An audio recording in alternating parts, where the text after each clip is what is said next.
Okay guys, so in this video we will discuss the direct mapping in detail, and also we will get to know what is n-way set associative, what is fully set associative and all.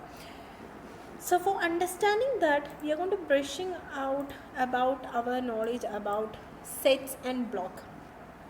Set was what? Cache can be divided into sets, right? And in each of the set there can be one or more blocks. That's what you have to understand. Block is the fixed size in which the data is there, which is copied from the RAM, right?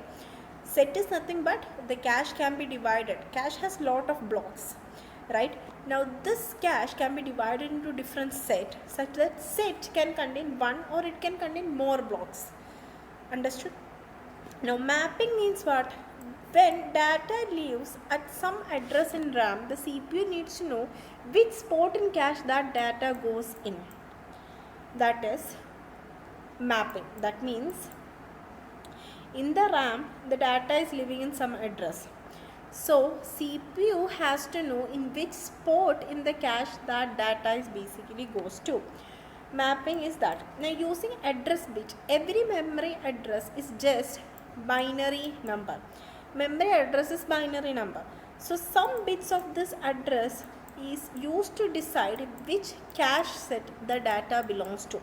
That means our address is bits, binary bits. You can divide our address, memory address, right? So some bits of that memory address is used to decide, okay, in which cache set that data is belonging to. Now let us understand the type of cache in detail. Understood? So if you see here, we have direct mapped, n-way set associative and fully associative types of cache. From here we have to understand each of them. So let's say direct map. In direct map, in one set would contain, I told you what, the set can have one or more blocks. But in direct map, one set is containing only one block. So one block is present per set. So how many number of blocks are there? That many number of set will be there. That is what it means, because one set has one block, right? That means in direct mapping, the number of set would be equal to what? The number of blocks. See the diagram? Set 0, 1, 2, like that it will be going on, right?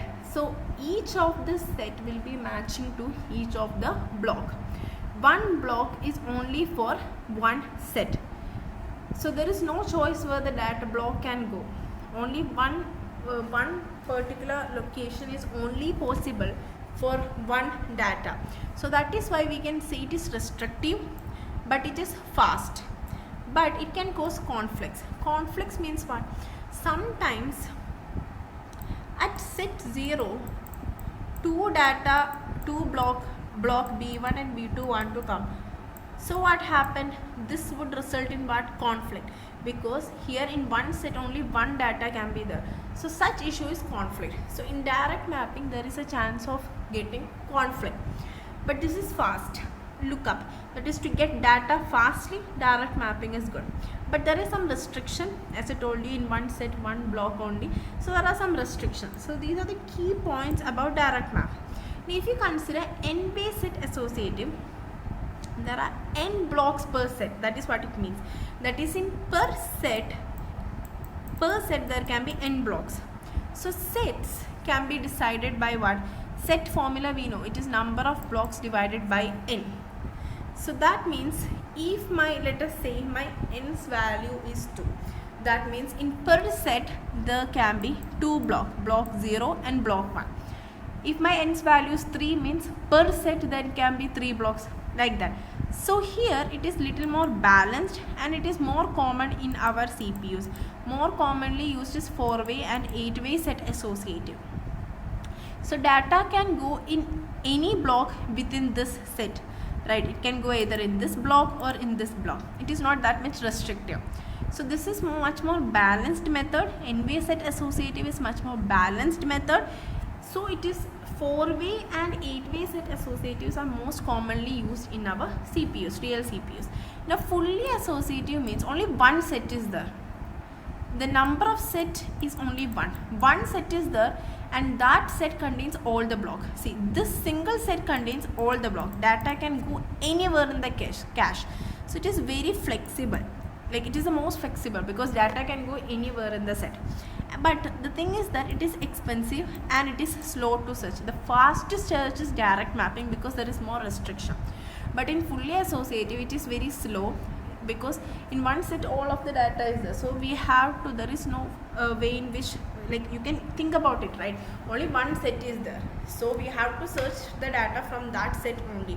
Only possibility is that. So therefore searching is slow, but it is the most flexible, and the hardware in fully associative is much more expensive.